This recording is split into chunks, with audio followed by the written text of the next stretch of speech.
The Watchers. So this is the directorial debut of Ishana Night Shyamalan, M. Night Shyamalan's daughter. I went into this expecting, in my own silliness really, to be a Shyamalan Ding Dong movie and to have the twists and the turns, and so I hadn't realised it was not him. This, for me, I really enjoyed the setup in the first part of the movie, and then it kind of just goes to complete batshit crap for me. When you get the big reveal of what the creatures are and stuff like that, it lost the suspense and it lost the horror for me, and it just turned a bit daft. I didn't know this was set in Ireland. And I think Ireland has such an interesting folklore, and there's a lot of like things you could base a horror film on. Like I've driven, I don't drive myself. I've been driven through the woods before, and God, you're geek posh.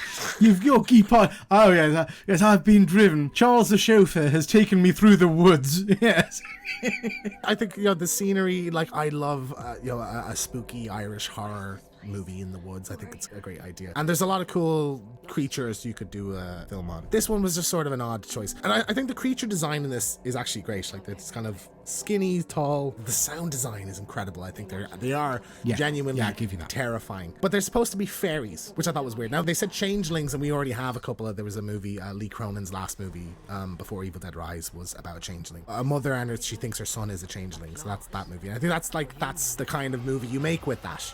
They're supposed to be fairies, and fairies and changelings are two different things. And like I was thinking, I knew it was going to be like, okay, this is going to be a banshee kind of thing or something like that. But yeah, it just sort of went off the rails, I think, in the back half. And I think as soon as you get a good look at them, they're just not as scary anymore. And then you find out that that there's this, it's sort of this like they're watching them because they're replicating them. I just didn't think that was a good kind of reason for this.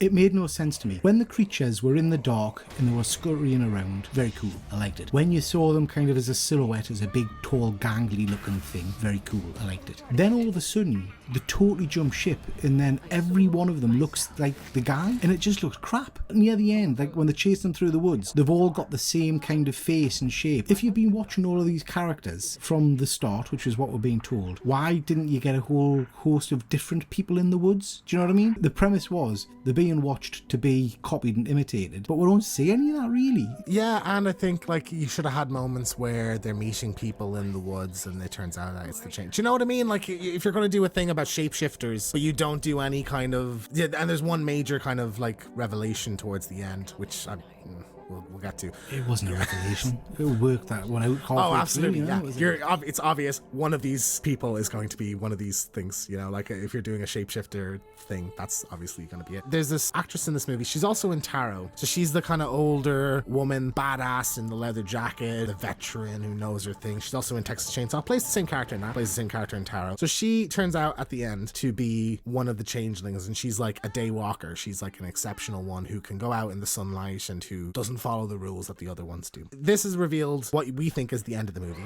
and I thought, okay, that would be cool. Like I felt like this is where this is going. I was like, obviously it's going to be the case, and I thought that'd be a cool sting to end the movie on. And then the movie just keeps going. It goes on for another like 25 minutes or something of her like going to the other girl and saying, oh, this is the case, and then there's this like kind of a fight sequence, I suppose, and then she like makes her come around in the end and says like, oh, like you're half human. She flies off. It's just very weird. It's very weird. I didn't like it at all. It's not weird, it's just shit. It's just it makes no sense at all, and it was crap. So at one point when they're running away, they come across the fairy seal in the middle of the woods. They're like, stop, oh look, there's the fairy seal, cracking. And they keep running, and I was like, what's the point of that? Why did they show with that? What was that meant to be? That was where they were trapped originally, I think, and they got out at some point. But there's holes all over the friggin' woods, isn't there, with them coming out? Yeah, but it's like a magical thing. So that's the other thing, right? The fact that these are, we get an explanation of what these things are. Why is the woods also magical? Because like she leaves her car, like at the start, Dakota Fanning's character, and I think Dakota Fanning's pretty good in this. She leaves her car, she's bringing a bird across the country to give her someone to talk to, which I hated. I just hated that element of it. I thought like it was just really annoying that she's just talking to the bird the whole time. It's just like, oh, shut up. She walks like maybe 10 steps from the car. She looks back at the car's still there. She turns around, she looks back, and it's gone. The wood's like sucked up. And then even the opening sequence, like the guy is running around and he turns out he comes back to where he was. So it's like, oh, the woods. It's like you're trapped in the woods. The woods is like trapped you here. Why? Are the woods not trapping the fairy folk? Because the fairy folk can't escape. No, I think they are physically bound to the place. They can't leave. James, do you know what? I don't care.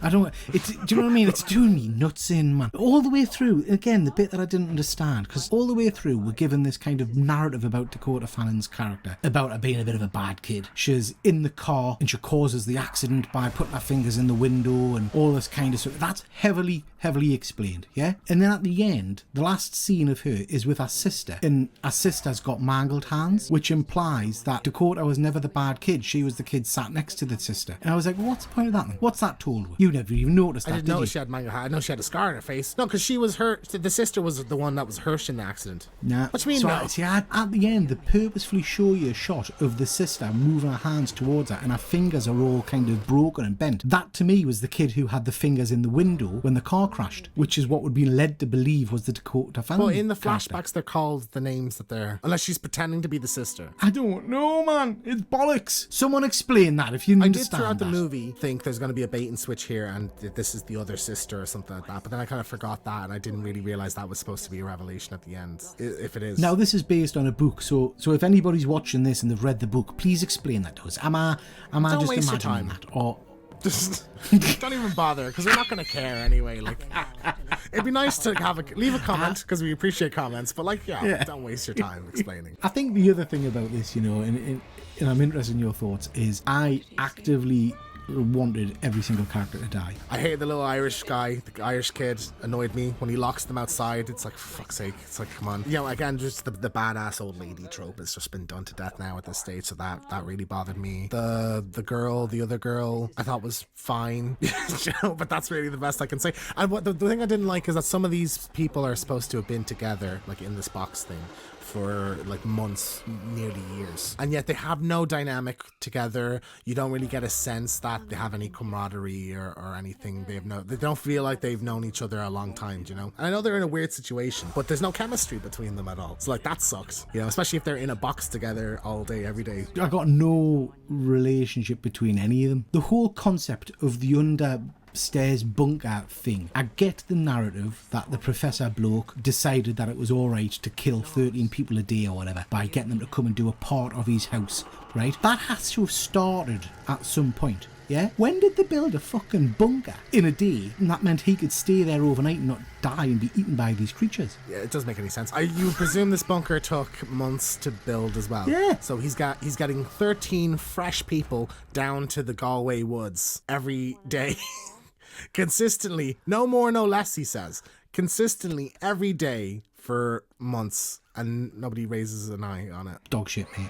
Fairy shit. I like the spooky wood stuff. I think like the paranoia of it is good. I think the monsters like pre-reveal are really well kind of teased and drawn out, and you see them in the distance and they're spooky, and I liked all of that. But I just think it didn't deliver in the back half. It didn't deliver on the resolution of it. Should have ended 20 minutes earlier, like on a sting, on a oh shit kind of, the woman was the changeling and she's out in the world. That'd have been cool. You didn't need her. She goes to the house and tries to help and there's a fight. I thought that was all crap. So like, I came into this going it was okay, and now I'm just like, no, was it though?